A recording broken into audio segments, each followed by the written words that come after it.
guess you can hear me. Can you hear me? Yes, you can. I can hear myself. Hi. I'm kind of surprised that there are so many people here for a talk with a rather pretentious, title and obscure description. Why are you here? Are you laughing? Okay, I'll ask you later. So I have 30 slides and 40 minutes. I try to juggle them somehow so they synchronize in some other way. I will talk about 2 investigations we have done as tactical tech to give you a kind of a context to the work we do, and then how we turn these investigations into objects, interactions, and then how we scale that and reach larger amounts of people that can talk about the impact of technology on society, because this is what we've been doing for the last 20 years. So what is actually the question for you that I'm asking, and I'm going to kind of repeat the question at the end of this little conversation. So the 2 investigations I'm going to talk about, and feel free to scan the code. I want you to be distracted. I'm sure all of you have mobile phones with this capability. And if you feel like bored with me talking, then you have something to do, and it's very interesting, actually. So the first investigation is a kind of a snapshot of something that you try to capture that is disappearing when you're trying to capture it. That's why I call it disappearing data. This is what we often deal with. That is data that you cannot rely on in many different ways. And when COVID hit, we've seen like mushrooms popping up different kinds of technological solutions to the big problem of pandemic. And so we started to collect them as quickly as we could by looking at the websites, advertisement, videos, making a big table with all the information, who are they, what they propose, where is it coming from, is it new, is it not, what kind of technology is behind it, etc. and so forth. And we created this, I would say, artistic archive that if you scan the code, you can look at it yourself. That is only a snapshot of 100 of these technologies. We had over 400 different kinds that we collected, but they only stopped because we didn't want to create a universal database of every and all technologies that were ever promoted during the period of 2019 and 2022, but rather, can we learn something from the patterns we can see through the data? And this is the 100, and we organize them in such a way that it's very difficult for you, the visitor, to find what you're looking for. And there's a reason for it. We didn't want to make it easy because we wanted you to do what we all like to do, which is to go into our own rabbit holes in different ways, to explore things that we like. Of course, you can learn about each technology, each company behind it. You can look at their videos. It's actually quite fun to look at, especially look at the soundtracks, what they use. Somebody should make a mixtape of these soundtracks. It's very interesting. These 100 technologies we divided into 4 categories. And they you can see them here, observing, sensing, mitigating, and modifying. But the key categories were different than you would hear people describing technology when you talk about technology in context of pandemic. So we didn't talk about, drones, AI, all these kind of things that you can read about, but rather, what is the data and intelligence behind the tech and what it can do beyond what it is being promised that it can do. Every technology that you see being offered is selling the very narrow way of understanding what this technology can do. So you would say it can manage this, it can reveal that, and so on. But as we know from our experience of 20 years, any and every technology can be appropriated. You can change the purpose, you can change the intentions, and you can also change the application of technology. And that applies to every single thing that we're using, including your mobile phones and so on. So instead of the observing, sensing, and mitigating, modifying, we even started to think about something more interesting. That majority of these companies does not use the term data as much as they use the term intelligence. And we, like civil society and artists, we often talk about data as a kind of universally neutral form that we can give some shape of different kinds. And they talk about the business of intelligence and what you can do with this intelligence, either offering some conclusions based on that intelligence to governments or other state institutions, or building your own solutions. But the intelligence is a very intelligent way of framing it, because it refers to multiple meanings of what intelligence is, if you like, from law enforcement through artificial intelligence, and so on, etc. So the two intelligences you can read from this unintelligible poster. You don't have to read the whole thing because you can't. But the four intelligences that are very important for us and were framework and is important for the rest of the talk were the ambient intelligence and the biometric. So the two sides of the scale. The ambient one, which is the intelligence gathered from large-scale observation of human behavior. All these technologies that were designed to tackle the pandemic were in 100% designed to tackle the host, not the virus. Right? All the technologies we create are made for us to kind of control the others or ourselves in many different ways. And the ambient one is more, imagine, satellite view on movements of people. That is fairly anonymized if you don't, compare it with other data sets. But that's the one that gives you the big picture of movements, larger activities, or lack of them, and you can see what is or not happening. And the biometrical one is obviously this one, or the one you have in your pocket, that is looking at your vitals, that is extracting data from every single individual on a voluntary basis because we believe that we own that data and it's actually helping us to manage our life in different ways. And these two types are very interesting because many companies actually do both of them. And in between them were two, mobility and the behavioral, that were specifically interesting from the point of view of a pandemic, because all of the technologies were offering how we can get or create the new normal, or get to normal, the past normal, if you like. So the behavioral was mostly about how we can augment our behaviors using technology to make us do things in different ways, or how we can control our mobility, or rather, how we can be aware of mobility of others to be less or more at risk that we want to be exposed to or not. So that's one kind of a investigation that is difficult to do because there's no Wikipedia of this information. There's no database that you can collect it. You really have to follow announcements, news, and all of this kind of messy situation of how these things are flowing and who is buying which technology is going to be good or not in the kind of a moment of panic or exceptional time of the pandemic. The second investigation, this one took us many years, and we've been doing that since like 2015, I think. And I call it whatever data, because here you have the data, and the data is every and all of the acquisitions made by Google, Apple, Facebook, Amazon, and Microsoft, so GAFA, in short. We don't rename them into Meta and Alphabet because it doesn't matter. It matters for them, perhaps. And the acquisitions were for us very kind of interesting. We look at also investments, but investments turn out to be even more ephemeric.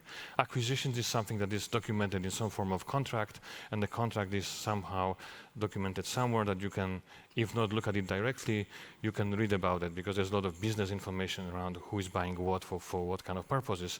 But again, it's kind of not that interesting. Not that interesting because it is arbitrary. Arbitrary in the sense that company that is buying something is telling, oh, we're buying this for that reason. But is that the reason? Are they buying them because they are the competition? Are they buying them because they are the talent they need? Are they buying them because they have the code that they need to incorporate? Or are they buying them for their patents? Or they just, as I said, buying them to kill the competition, which is also quite interesting way of, purchasing something as a kind of a political act of competition.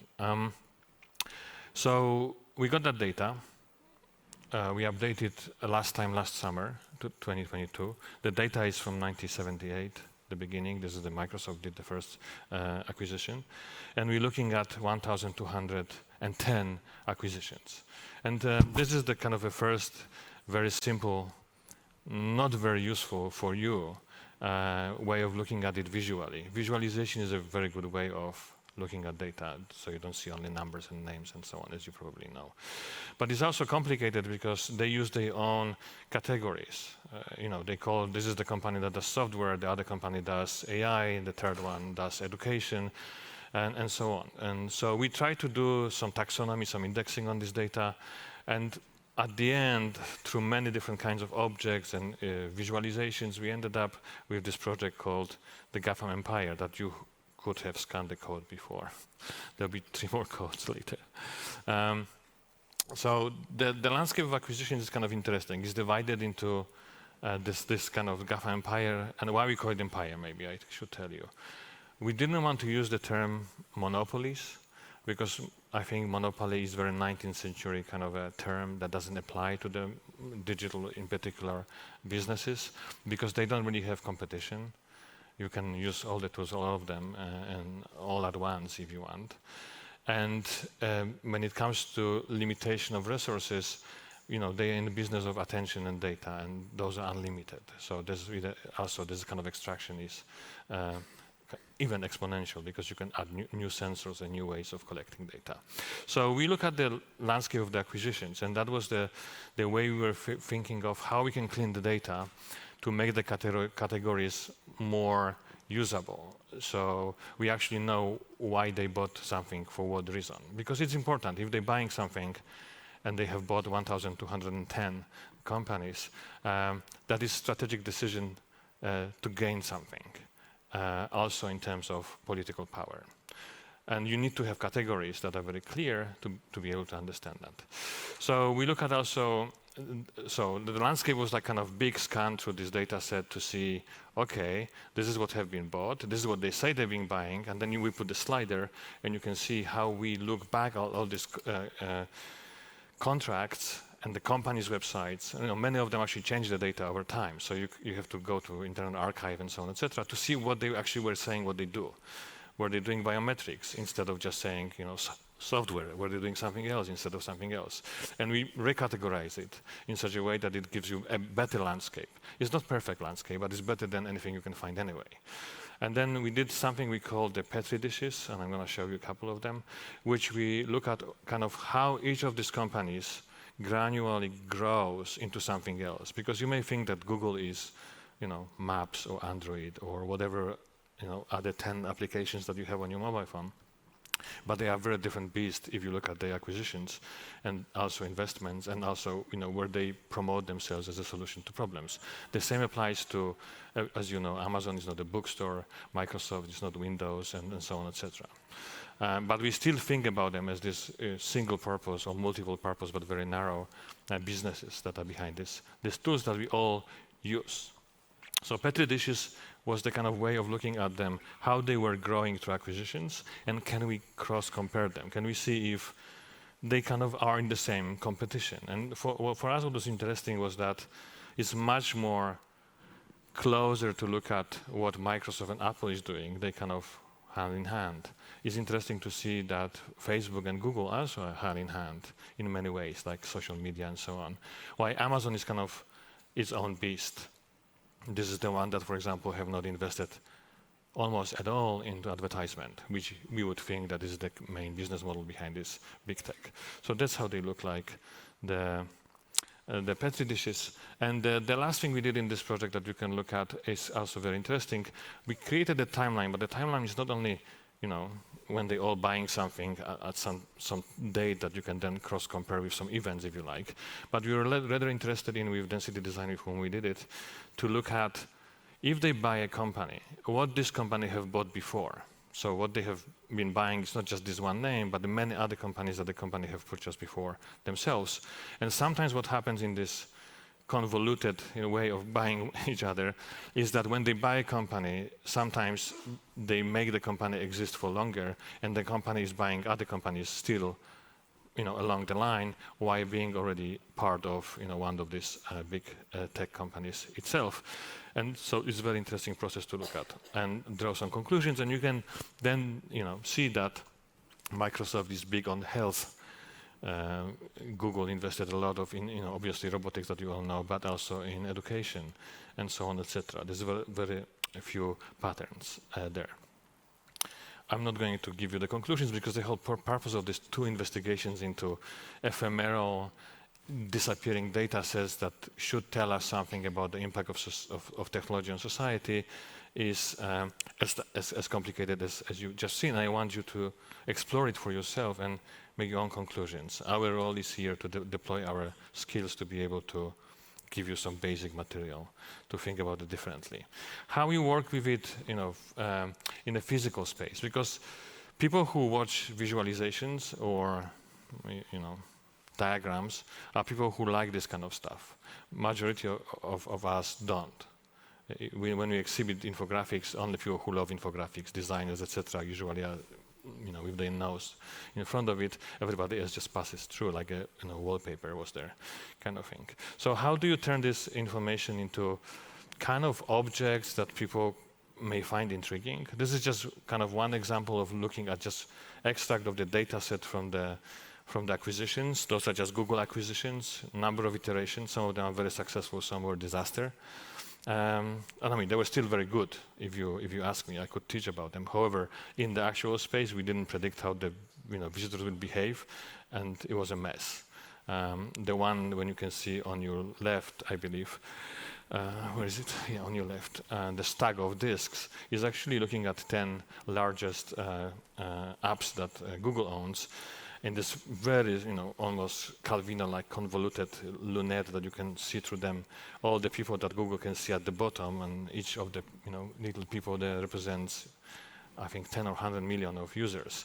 Because interesting with Google is that if you look at Android or other apps, they have above 1 billion users. Android is about 4.5 billion users, unique users. Bear in mind that it's about, 5.5 or 6 billion internet users globally. So if you look at all these applications of these companies, they have access to data of almost entire population that is connected to internet, if not all actually. And so that's what we try to do, build these objects with different designers and ourselves to give a very different entry point, more playful entry point for people to interact with these data sets. Sometimes they look very cool, like this one is called Google and You. It has two sides, where on one side you have the mobile phone, on the other side is a massive Google Eye, and in between you have all the acquisitions represented into the data streams that are going through, that you are part of that big network. In 2016, we are asking ourselves why there is no public space, or why is it very hard to find public spaces that we could all go and talk about technology in an interesting way. And then when we were analyzing what kind of spaces are there, where you can go, we figure out that majority of people find it very aspiring to go to Apple Store. It's a kind of an urban space where you go to discover new tech that is well designed, and you can touch it and use it, you can buy it if you can afford it, but if you can't buy it, you can also use it and even be creative in the space where you are. And then we watch, as we usually do, tons of videos and other things, and we realized that this is a kind of interesting world. Of course, if you go to the Apple Store these days, it's more wood and green and kind of more eco-like, but in 2016 it was still kind of pre-Blade Runner, when everything that is in the future is white, like on this poster from CompuServe from the 80s. You can tell it's 80s because of the shoes, if you're interested. So the technology is always promising that the future will be better, and better means cleaner, in this case white. So Apple Store, even in the Lego model, has this obsession with the whiteness, cleanness, and easy accessibility, and all of these kind of things. What it also brought at the time was the concept of Genius Bar. Genius Bar is nothing else as a service desk, where, you probably all, are you all Apple users? You probably are. Yeah, no, good, thank you. At least few voices. It's like, this is a disaster now, what I'm doing here. So you may know that some people, like these people on the left on the top, would queue to get the latest iPhone. And they would be super happy to have that iPhone. And we really cherish that moment of having something to walk away with, and I tell you more about it later. And the Genius Bar was also a massive inspiration for us. It's kind of interesting to see, this is the real Apple with, freedom fighters on, if you don't know who these people are, I'm not going to tell you. However, you cannot do anything at this desk. If you bring your older Apple device, whatever it is, they would tell you that it is quite vintage and they can't really actually do anything about it. It has to be quite new. So we designed a space initially that was emulating all these aspects, the bar with the geniuses, the kind of display formats and so on, etc., and we call it Glassroom. And it was an experiment, this one that you see right now, that has all the kind of key elements, and we invited some audience in Berlin to explore it, and to our surprise, it was extremely popular. So we went on a tour. We went to London, New York, and San Francisco. We did over 3 years, thanks to the sponsorship of Mozilla and Firefox, which is an open source browser and mail client. And we created the spaces that look like that. And each of them had about 50 to 70 different objects. One category were ready-made, made by the corporations and businesses themselves. Then there were artist works, artists who agreed with us to produce the output in the format of a kind of a device that looks like a kind of an Apple store. And there also were models that we created. And I showed you some of these models before. I'm going to show you more. This is the London one, and this is San Francisco. That is 2019, just 1 month before, end of 2019, before COVID killed everything. And then you can see the spaces with people in them interacting in different ways. And this is the ingenious bar. We had ingeniuses, not the geniuses in our bar. And ingeniuses actually are local people, usually from the places that you work, that come from the organizations that are like ours. And they wanted to learn a few things. First of all, the content of the classroom is very rich and comes from different places and represents also local artists. But also the stories and narratives. And this is the kind of the key of this talk, how you create stories in which you don't have protagonists. When you have actually a lot of data, a lot of software, hardware, cables, and so on, etc. But somehow it is presented by the business that is behind this as a solution. If you look at advertisement, most of the tech is presenting itself as the best way to gain, autonomy, independence, freedom, transparency, accountability, and efficiency. This is more or less how it is being presented. And you often see people that are vulnerable, that are in these advertisements, using technology very successfully, which is true, because this technology can help enormously for people who have some shortcomings or different ways. However, the true story is more complicated. So we also do training together with them in how you interact with you, how you create friendly space in which you can have a conversation. Technically it looks like this. We do a lot of modeling and on paper and 3D and designing this choreography in space so people can get excited. And they do. It's almost like an iPhone. This is the queue in New York, but we have similar queues in other places. And when they walk away with kind of a white box, but we call it data detox kit, which is a very simple set of information that you can use for self-learning that enables you to navigate your own fears and hopes around your own devices and technologies that you're using without being patronizing or judgmental.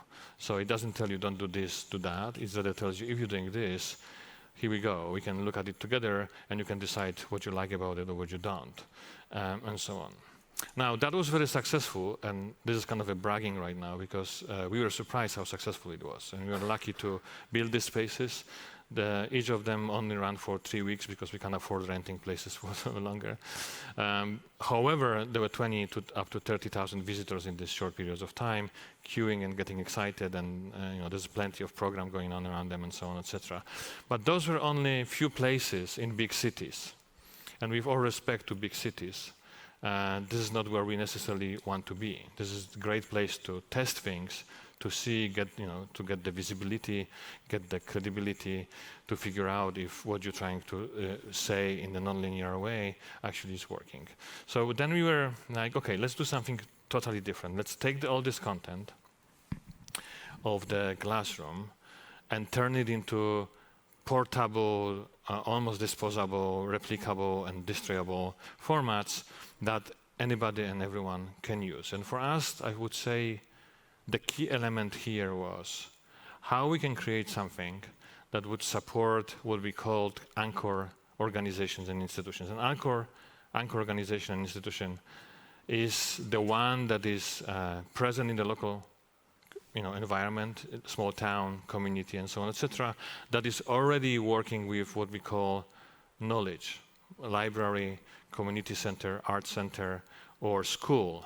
How you can give them a framework, and the framework is assets, objects, in this case posters, and the posters also should be done in such a way that they are easy to produce, So we offer them in multiple formats. If you can afford making a banner, you can do a banner, but if you only have kind of, home office printer, you can print it on A4 or whatever format it is and then put it together into one kind of thing. So, and surprisingly again to us, the response was massive. This is the kind of a diagram of showing different kinds of posters and how they can be displayed and so on, etc. And this more neutral, uninteresting, cold design. But then they gain different formats and they're used by people in different ways. Some of them take them as they are, like here and here in Lithuania, when the librarians actually got aware of privacy and took a picture that is fairly privacy friendly. Nicely organized themselves, or in Helsinki. But the majority of them go and are displayed on walls, on spaces that people have and inhabit and so on, etc. And many of the partners we work with also take the content and not only localize it and change the basic elements of the design, but they completely take it over and turn it into something very, very different. And that's how it looks like, for example, in Brazil. This is a group that works with Afro-Brazilian communities, and they use the metaphor of Sankofa, which is a kind of a mythical bird that is able to retrieve things that have been lost or somewhere else. If you look at it, you wouldn't say that it has anything to do with tactical tech or our approach, or even the glassroom at the large or middle or micro scale that we do. So if you're interested in that material, we have had, as you can see, a lot of events, and this is just data from now for the last 2 years, with that number of visitors and a number of countries. But I think what is more interesting is that how these anchor organizations and institutions are adapting this content and then take it as their own and carry on with this engagement and exhibitions after we had the initial collaboration with them. We don't travel to these places, obviously, and it's up to them to decide how they would like to display that, how they would like to use it. In some cases, it becomes part of the curricula. Some teachers take it and move forward and so on, etc. So this is the kind of story of the classroom, and then 2 investigations. Why probably I'm here and why I was asking this question, so what, is that we're living in a quite convoluted environment right now for many different reasons. One of the reasons is that the digital is here, and it's here to stay, and there's nothing we can do about it. If you like it or not, more and more things we will be doing digitally, but also the way we understand the world is kind of formed, if not defined, by the digital, by the computing, by the way these machines are being created, who is creating them, how they're being conceived, what is the idea about quantifying everything, and then drawing different conclusions from this quantification. This image that you're looking at is specifically part of the investigation that we've done in the last few years around the influence industry. That's the industry of businesses that are offering services to political parties, mostly to help them basically gain more voters that would vote for them, whatever the issues are, and so on, etc. It's not only for the election times, but also when you have debates around big issues like climate and environment. So it is kind of interesting for us to see that we can observe few things happening at the same time. So we see, and you can tell that if you have a soon family meeting around Christmas, if you do Christmas, or any other gathering, that we experience so much more confusion and polarization that very often is triggered by how all of us are consuming information, creating information, or sharing information, if you like. And that's happening through all these layers of the digital things. And for us, it's kind of crucial to look at the relationship between how the technology is being created, how it is being promoted, how it is being used, and more than anything, who really benefits here? Who are the biggest aggregators and accumulators of what they call intelligence and we call data? What kind of conclusion one can draw from them, and who is capable of doing that? because we're talking about big data sets that you can't compute on your mobile phone. You can't compute on all of your equipment that you may gather over the last 10 years or 20 or 30, if you like. You need a massive data center with high level of specialization experts that are able to process, analyze, and draw some conclusions, and they can sell and offer these conclusions for different reasons to different entities. And we also focus on this undetectable influence industry that, again, is a kind of ephemeric data set. We have a database of about 500 of these kind of companies. So I will be ending sooner than I thought, which is great, actually, probably for you.